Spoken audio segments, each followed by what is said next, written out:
الحمد للہ رب العالمین والصلاة والسلام علی سید الانبیاء والمرسلین اما بعد فاعوذ باللہ من الشیطان الرجیم بسم اللہ الرحمن الرحیم۔ سبق نمبر 44 سیرت مصطفیٰ صلی اللہ تعالی علیہ وآلہ وصحبہ وبارک وسلم۔ اس سبق میں ہم انشاءاللہ تعالی صفحہ نمبر 591 سے تاجدار دو عالم صلی اللہ تعالی علیہ وآلہ وسلم کے خطبات پڑھیں گے۔ آپ توجہ کے ساتھ سماعت کرتے جائیں، انشاءاللہ تعالی بہت کچھ سیکھنے کو سمجھنے کو ملے گا۔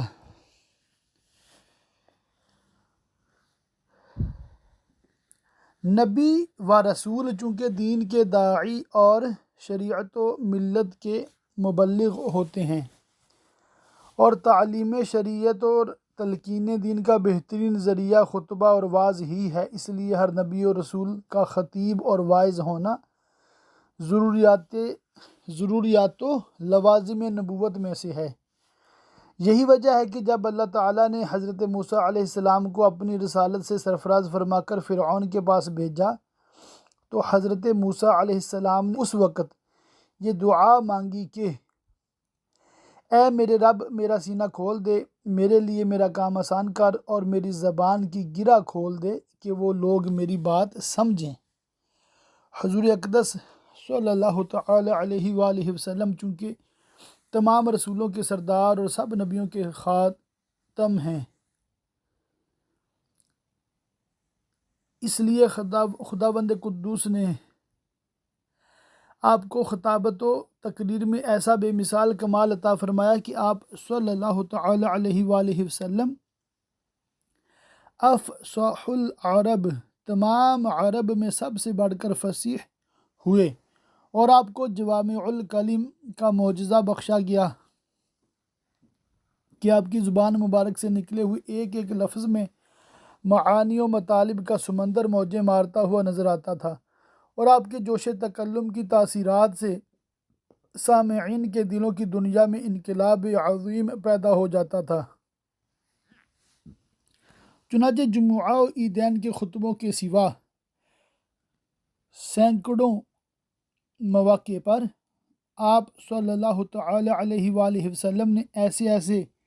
فصیح و بلیغ خطبات اور مؤثر مواعظ ارشاد فرمائے کہ فصحائے عرب حیران رہ گئے،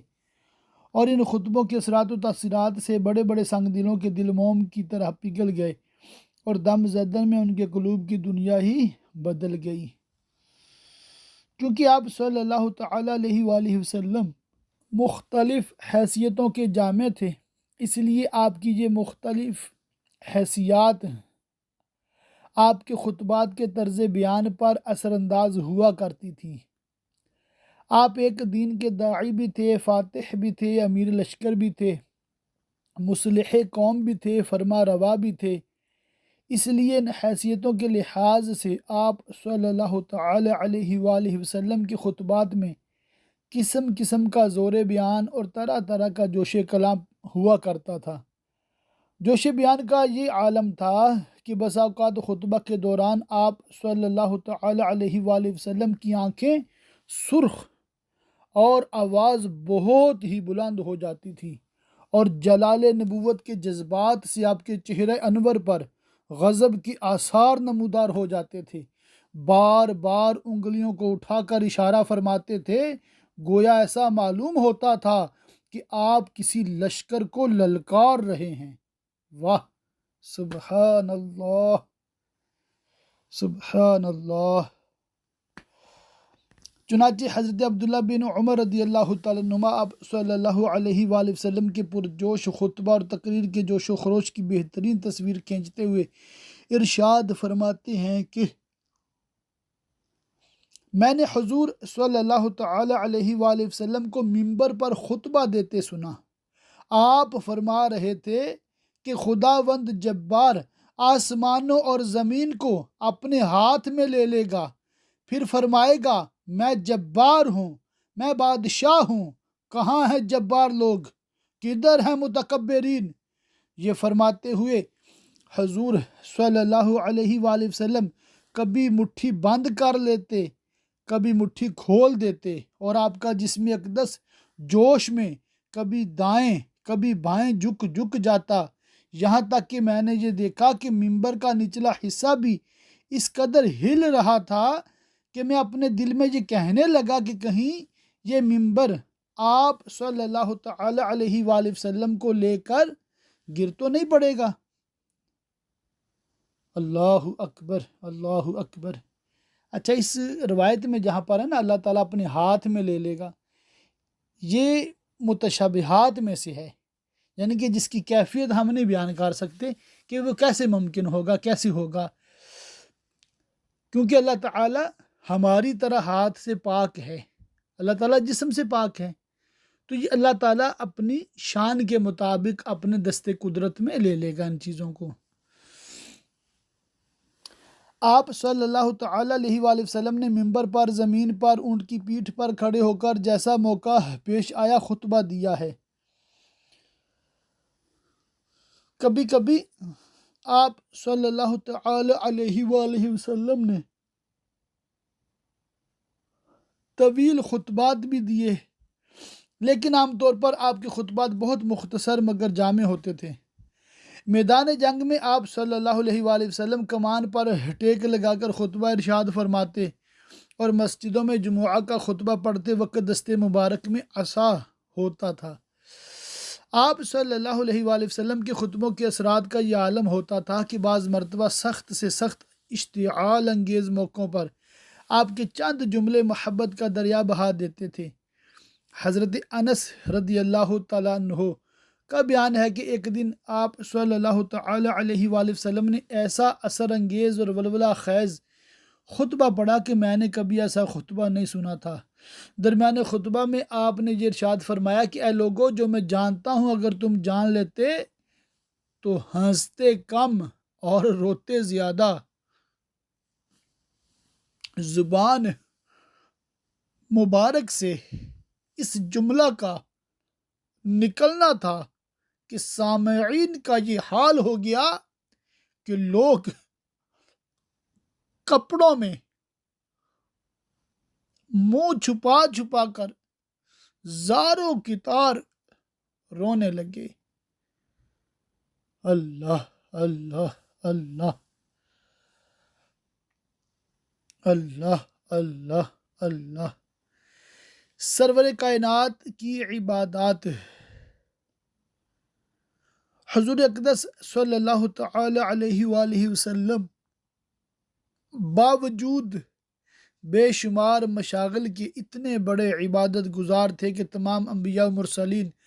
علیہم الصلاۃ والتسلیم کی مقدس زندگیوں میں اس کی مثال ملنی دشوار ہے۔ بلکہ سچ تو یہ ہے کہ تمام انبیاء سابقین کے بارے میں صحیح طور سے یہ بھی نہیں معلوم ہو سکتا کہ ان کا طریقہ عبادت کیا تھا اور ان کے کون کون سے اوقات عبادتوں کے لیے مخصوص تھے۔ تمام انبیاء اکرام علیہ السلام کی امتوں میں یہ فخر و شرف صرف حضور خاتم الانبیاء صلی اللہ علیہ وآلہ وسلم کے صحابہ رضی اللہ تعالیٰ عنہم کو ہی حاصل ہے کہ انہوں نے اپنے پیارے رسول اللہ صلی اللہ تعالیٰ علیہ وآلہ وسلم کی عبادات کے تمام طریقوں، ان کے اوقات و کیفیات، غرض اس کے ایک ایک جزئیہ کو محفوظ رکھا ہے۔ گھروں کے اندر اور راتوں کی تاریکیوں میں آپ صلی اللہ علیہ وآلہ وسلم جو اور جس قدر عبادتیں فرماتے تھے، ان کو ازواج مطہرات رضی اللہ تعالیٰ عنہ نے دیکھ کر یاد رکھا اور ساری امت کو بتا دیا، اور گھر کے باہر کی عبادتوں کو حضرات صحابہ اکرام علیہم رضوان نے نہایت ہی اہتمام کے ساتھ اپنی آنکھوں سے دیکھ دیکھ کر اپنے ذہنوں میں محفوظ کر لیا، اور آپ کے قیام و قعود، رکوع و سجود اور ان کی کمیات و کیفیات، اذکار و دعاؤں کی بعین ہی الفاظ، یہاں تک کہ آپ صلی اللہ تعالی علیہ وآلہ وسلم کے ارشادات اور خشوع و خضوع کی کیفیات کو بھی اپنی یادداشت کے خزانوں میں محفوظ کر لیا۔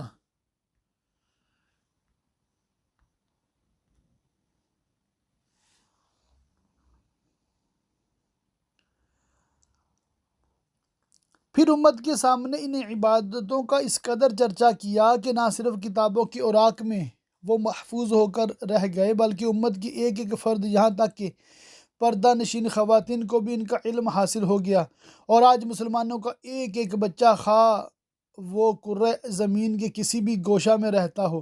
اس کو اپنے نبی صلی اللہ علیہ وآلہ وسلم کی عبادتوں کے مکمل حالات معلوم ہیں، اور وہ ان عبادتوں پر اپنے نبی صلی اللہ علیہ وآلہ وسلم کی اتباع میں جوش، ایمان اور جذبہ عمل کے ساتھ کاربند ہے۔ آپ صلی اللہ تعالی علیہ وآلہ وسلم کی عبادتوں کا ایک اجمالی خاکہ حسب ذیل ہے۔ سبحان اللہ۔ عالم کورس اردو کے خوش نصیب شرکا، میں بھی آپ لوگوں کے ساتھ شریک ہی ہوں۔ یہ آپ لوگوں کی مہربانی ہے جو مجھے استاد کا درجہ دیتے ہیں، مگر میں نے اپنے آپ کو آپ لوگوں کی طرح اس میں آپ کا کلاس فیلو ہی کنسیڈر کیا ہوا ہے کہ میں بھی آپ کی طرح عالم کورس اردو کا شریک ہوں، ٹھیک ہے؟ اور ہمارے بزرگوں کی جو کتابیں ہیں وہ ہم الحمدللہ مل کے پڑھ اور سن رہے ہیں، گویا کہ میں آپ کے لیے پڑھ کے ریکارڈ کر دیتا ہوں اور آپ سن لیتے ہیں۔ آپ میں سے کئی ایسے ہیں ماشاءاللہ جو خود بھی ریکارڈنگ کر کے مجھے بھیجتے ہیں۔ ایک بھائی ہمارے ہیں ماشاءاللہ، ہے تو وہ انڈیا کے مگر عرب شریف میں کام کاج کے سلسلہ میں رہتے ہیں، تو میں نے ان کو نا یعنی کہ پہلی پوزیشن دے دی ہوئی ہے۔ کس لحاظ سے؟ ریکارڈنگ کرانے کے لحاظ سے۔ ایک تو اس وجہ سے کہ ان کی اردو کمزور تھی، مگر ماشاءاللہ کیا جذبہ ہے ان کا، انہوں نے پڑھ کے نا جی 44 لیسن اس طرح مطلب ترکیب بنائی ہے، مطلب اب تک کہ الحمدللہ ان کی اردو بہت امپروو ہوئی ہے، اور وہ پورا سبق ریکارڈ کرتے ہیں۔ اب آپ امیجن کریں کہ بعض کا 70 صفحات کا بھی سبق ہوا ہے، انہوں نے 70 کے 70 صفحات بھی ریکارڈ کرائے ہیں، یعنی کہ ڈیڑھ گھنٹے کی 2 گھنٹے کی ریکارڈنگ انہوں نے بھیجی ہے سبق کی، اور مسلسل بھیج رہے ہیں اللہ کے فضل سے۔ اللہ پاک ان کو، باقیوں کو بھی، سبھی کو جزائے خیر دے۔ ان کے علاوہ بھی بلا مبالغہ بہت سارے بھائی بہنیں ہیں جو سارا ہی سبق ریکارڈ کر کے بھیجتے ہیں، کچھ کم کچھ زیادہ، ٹھیک ہے؟ سبھی مطلب لائق ستائش ہیں، اللہ تعالیٰ سبھی کو جزائے خیر دے۔ مگر ان پہ مجھے یوں آتا ہے کہ ماشاءاللہ ایک تو مطلب ان کا اپنا ہی ایک ذوق ہے، سٹائل ہے، بہت مطلب شریف الطبع ہیں، بہت مطلب پیار محبت والے ہیں، عاجزی والے ہیں نا، اور بہت مطلب محنت سے وہ مطلب اردو سیکھ رہے ہیں، لکھنا بھی سیکھ رہے ہیں ابھی تو الحمدللہ، کافی امپروو ہوئی ہے لکھائی بھی ان کی۔ تو یہ میں ضمناً بات کر رہا ہوں کہ آپ لوگ خوش نصیب ہیں عالم کورس اردو کے، کہ ہمیں دیکھیں آج نبی کریم صلی اللہ علیہ وآلہ وسلم کی عبادات کے حوالے سے سیکھنے کو مل رہا ہے۔ تو آئیے اے عالم کورس اردو کے شرکا، آئیے ہم سیکھتے ہیں، ہم سمجھتے ہیں کہ ہمارے آقا و مولا جناب محمد مصطفیٰ احمد مجتبیٰ حبیب کبریا خاتم الانبیاء سرور دو جہاں صلی اللہ تعالی علیہ وآلہ وسلم اللہ تعالیٰ کی کس طرح عبادت فرمایا کرتے تھے، اور ہم بھی انشاءاللہ تعالیٰ آپ کی سنت پہ عمل کرتے ہوئے جتنا ہو سکا، جیسے ہو سکا، ہم بھی عبادات میں مشغول ہوں گے انشاءاللہ تعالی۔ سب سے پہلے ہے نماز۔ اعلان نبوت سے قبل بھی آپ صلی اللہ تعالی علیہ وآلہ وسلم غار حرا میں قیام و مراقبہ اور ذکر و فکر کے طور پر خدا عز و جل کی عبادت میں مصروف رہتے تھے۔ نزول وحی کے بعد ہی آپ کو نماز کا طریقہ بھی بتا دیا گیا۔ پھر شب معراج میں نماز پنجگانہ فرض ہوئی۔ حضور صلی اللہ تعالی علیہ وآلہ وسلم نماز پنجگانہ کے علاوہ نماز اشراق، نماز چاشت، تحیۃ الوضو، تحیۃ المسجد، صلاۃ الاوابین وغیرہ سنن و نوافل بھی ادا فرماتے تھے۔ راتوں کو اٹھ کر نمازیں پڑھا کرتے تھے۔ تمام عمر نماز تہجد کے پابند رہے۔ راتوں کے نوافل کے بارے میں مختلف روایات ہیں۔ بعض روایتوں میں یہ آیا ہے کہ آپ صلی اللہ علیہ وآلہ وسلم نماز عشاء کے بعد کچھ دیر سوتے، پھر کچھ دیر تک اٹھ کر نماز پڑھتے، پھر سو جاتے، پھر اٹھ کر نماز پڑھتے، غرض صبح تک یہی حالت قائم رہتی۔ کبھی 2/3 رات گزر جانے کے بعد بیدار ہوتے اور صبح صادق تک نمازوں میں مشغول رہتے۔ کبھی نصف رات گزر جانے کے بعد بستر سے اٹھ جاتے اور پھر ساری رات بستر پر پیٹھ نہیں لگاتے تھے اور لمبی لمبی صورتیں نمازوں میں پڑھا کرتے۔ کبھی رکوع و سجود طویل ہوتا، کبھی قیام طویل ہوتا، کبھی 6 رکعت، کبھی 8 رکعت، کبھی اس سے کم، کبھی اس سے زیادہ۔ آخر عمر شریف میں کچھ رکعتیں کھڑے ہو کر کچھ بیٹھ کر ادا فرماتے۔ نماز وتر نماز تہجد کے ساتھ ادا فرماتے۔ رمضان شریف خصوصاً آخری اشرا میں آپ صلی اللہ علیہ وآلہ وسلم کی عبادت بہت زیادہ بڑھ جاتی تھی۔ آپ ساری رات بیدار رہتے اور اپنی ازواج مطہرات رضی اللہ تعالیٰ عنہن سے بے تعلق ہو جاتے تھے اور گھر والوں کو نمازوں کے لیے جگایا کرتے تھے اور عموماً اعتکاف فرماتے تھے۔ نمازوں کے ساتھ ساتھ کبھی کھڑے ہو کر، کبھی بیٹھ کر، کبھی سر بسجود ہو کر نہایت آہوزاری اور گریہ و بکا کے ساتھ گڑ گڑا کر راتوں میں دعائیں بھی مانگا کرتے۔ رمضان شریف میں حضرت جبریل علیہ السلام کے ساتھ قرآن عظیم کا دور بھی فرماتے اور تلاوت قرآن مجید کے ساتھ ساتھ طرح طرح کی مختلف دعاؤں کا ورد بھی فرماتے تھے اور کبھی کبھی ساری رات نمازوں اور دعاؤں میں کھڑے رہتے یہاں تک کہ پائے اقدس میں ورم آ جایا کرتا تھا۔ اللہ اکبر، اللہ اکبر۔ روزہ رمضان شریف کے روزوں کے علاوہ شعبان میں بھی قریب مہینہ بھر آپ صلی اللہ تعالیٰ علیہ وآلہ وسلم روزہ دار ہی رہتے تھے۔ سال کے باقی مہینوں میں بھی یہی کیفیت رہتی تھی کہ اگر روزہ رکھنا شروع فرما دیتے تو معلوم ہوتا تھا کہ اب کبھی روزہ نہیں چھوڑیں گے، پھر ترک فرما دیتے تو معلوم ہوتا تھا کہ اب کبھی روزہ نہیں رکھیں گے۔ خاص کر ہر مہینے میں 3 دن ایام بیز کے روزے، 2 شنبہ اور جمعرات کے روزے یعنی پیر اور جمعرات کے روزے، عاشورہ کے روزے، عشرہ ذوالحجہ کے روزے، شوال کے 6 روزے معمولاً رکھا کرتے تھے۔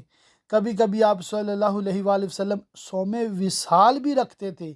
یعنی کئی دن رات کا ایک روزہ، مگر اپنی امت کو ایسا روزہ رکھنے سے منع فرماتے تھے۔ بعض صحابہ رضی اللہ تعالیٰ عنہم نے عرض کیا کہ یا رسول اللہ، آپ تو صوم وصال رکھتے ہیں، ارشاد فرمایا کہ تم میں مجھ جیسا کون ہے؟ اللہ،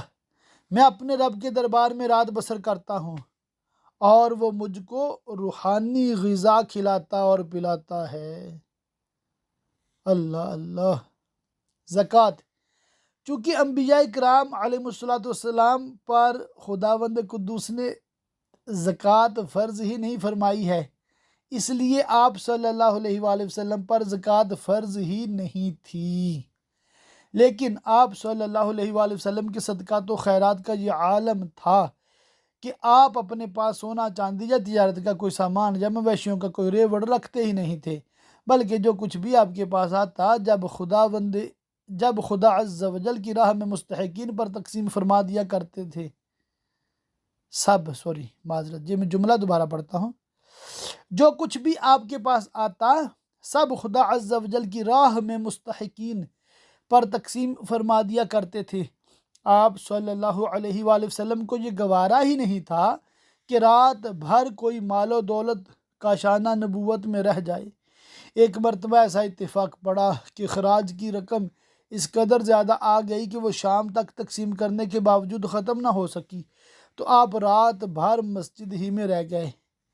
جب حضرت بلال رضی اللہ تعالیٰ عنہ نے آ کر یہ خبر دی کہ یا رسول اللہ، ساری رقم تقسیم ہو چکی، تو آپ نے اپنے مکان میں قدم رکھا صلی اللہ تعالیٰ علیہ وآلہ وسلم۔ حج، اعلان نبوت کے بعد مکہ مکرمہ میں آپ صلی اللہ تعالیٰ علیہ وآلہ وسلم نے 2 یا 3 حج کیے، لیکن ہجرت کے بعد مدینہ منورہ سے 10 ہجری میں آپ صلی اللہ تعالیٰ علیہ وآلہ وسلم نے ایک حج فرمایا جو حجۃ الوداع کے نام سے مشہور ہے، جس کا مفصل تذکرہ گزر چکا۔ حج کے علاوہ ہجرت کے بعد آپ نے 4 عمرے بھی ادا فرمائے۔ ذکر الہی، حضرت عائشہ رضی اللہ تعالیٰ عنہ کا بیان ہے کہ آپ صلی اللہ علیہ وآلہ وسلم ہر وقت، ہر گھڑی، ہر لحظہ ذکر الہی میں مصروف رہتے تھے۔ اللہ اللہ اللہ، اٹھتے بیٹھتے چلتے پھرتے کھاتے پیتے سوتے جاگتے وضو کرتے،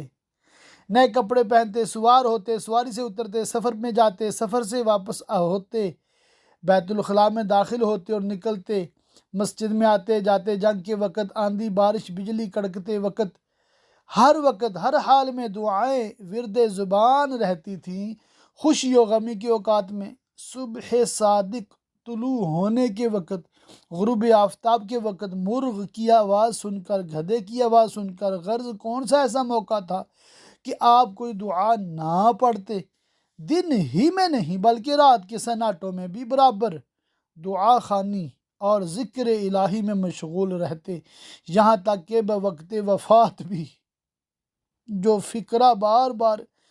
ورد زبان رہا وہ اللہم فی الرفیق الاعلی کی دعا تھی۔ سبحان اللہ، ذکر و درود ہر گھڑی ورد زبان رہے، میری فضول گوئی کی عادت نکال دے،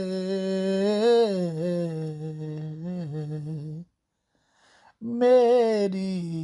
فضول گوئی کی عادت نکال دے۔ آمین آمین یا رب العالمین۔ اللہ۔ 18واں باب، اخلاق نبوت۔ آپ صلی اللہ تعالی علیہ وآلہ وسلم کے اخلاق حسنہ کے بارے میں خلق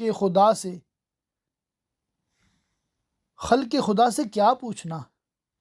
جبکہ خود خالق اخلاق نے یہ فرما دیا کہ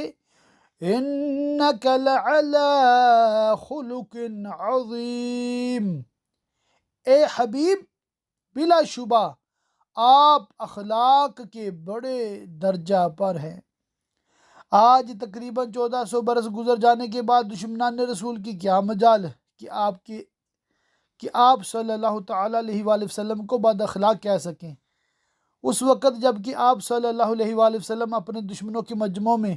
اپنے عملی کردار کا مظاہرہ فرما رہے تھے۔ خداوند قدوس نے قرآن مجید میں اعلان فرما دیا، اے حبیب خدا کی رحمت سے آپ لوگوں سے نرمی کے ساتھ پیش آتے ہیں، اگر آپ کہیں بد اخلاق اور سخت دل ہوتے تو یہ لوگ آپ کے پاس سے ہٹ جاتے۔ دشمنان رسول نے قرآن کی زبان سے یہ خدائی اعلان سنا، مگر کسی کی مجال نہیں ہوئی کہ اس کے خلاف کوئی بیان دیتا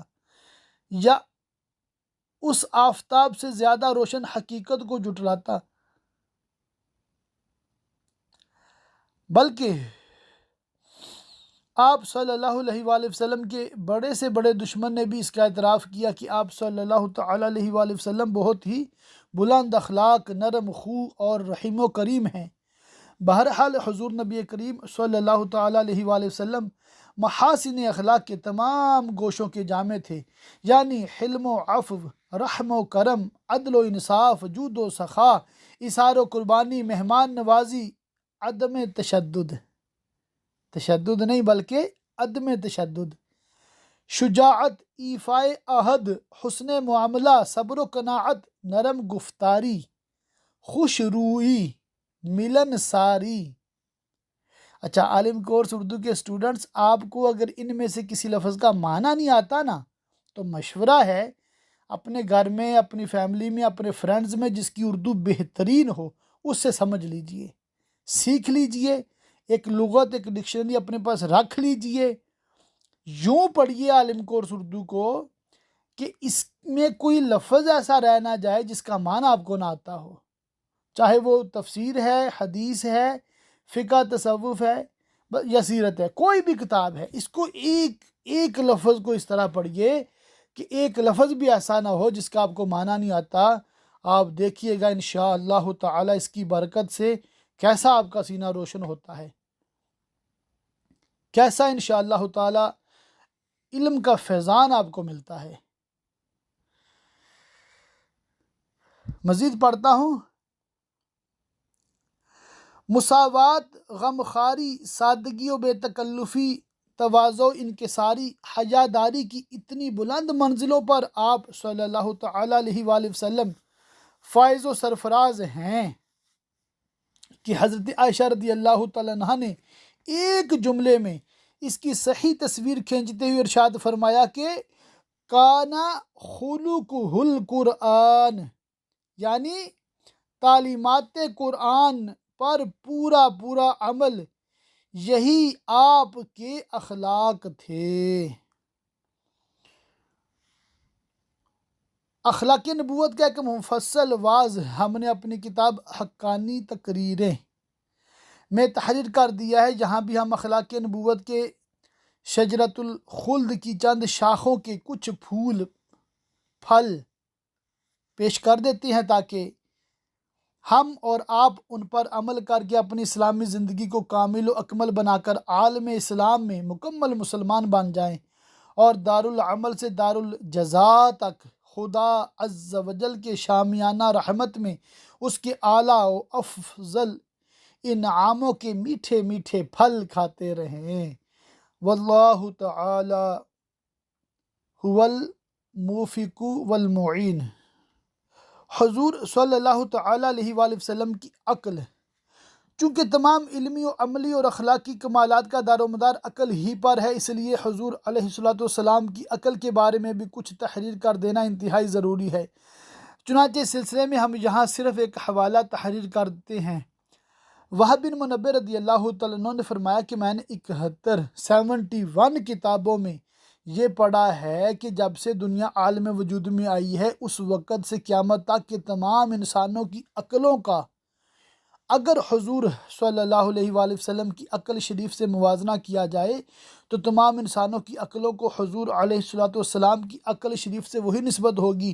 جو ایک ریت کے ذرے کو تمام دنیا کے ریگستانوں سے نسبت ہے، یعنی تمام انسانوں کی عقل ایک ریت کے ذرے کے برابر ہے، اور حضور علیہ السلام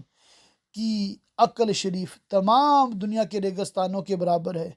اس حدیث کو ابو نعیم محدث نے حلیہ میں روایت کیا اور محدث ابن عساکر نے بھی اس کو روایت کیا ہے۔ اگلے سبق میں انشاءاللہ تعالی مزید ہم پڑھیں گے اور یہ ماہ رمضان بھی ہوگا، خوب برکتیں ملیں گی انشاءاللہ تعالی۔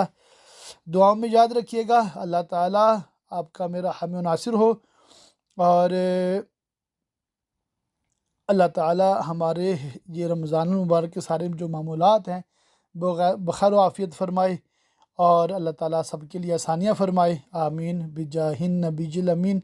وصلی اللہ تعالی علیہ وآلہ وصحبہ وبارک وسلم۔